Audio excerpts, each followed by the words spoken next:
Daar staan 'n ou konsertina op oupa se kas, met sy leer wat al gekraak het en sy hout wat donker was.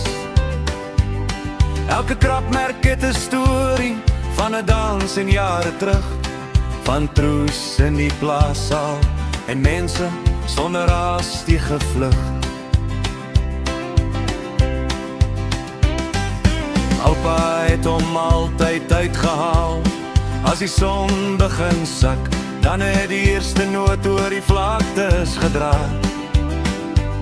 Soos rook uit ou vierplekse dak, dan het die jonges nader gestaan.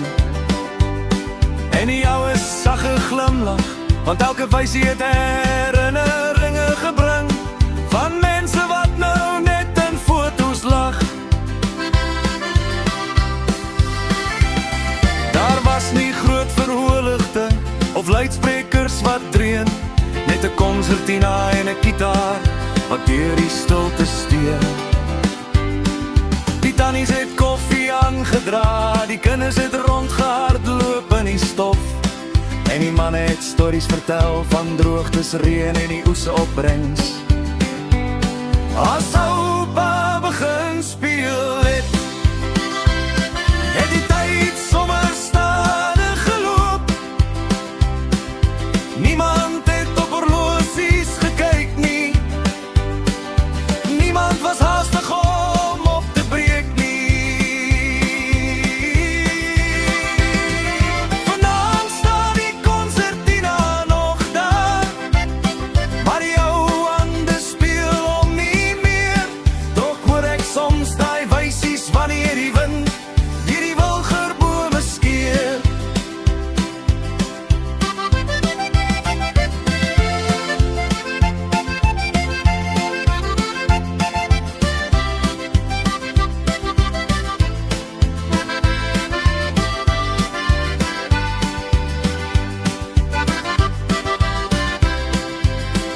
En dan verlang ek na daai aande, toe die wêreld eenvoudiger was, toe musiek nie uit 'n foon gekom het nie, maar uit 'n hart wat vir mense omgegee het.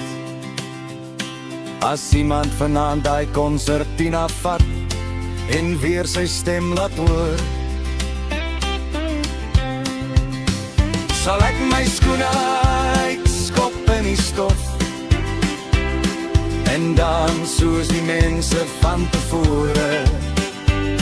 Want ou boere musiek word nie oud nie, hy leef in elke plaaspad voort, en elke saal, elke vuur en elke lach, waar mense nog saam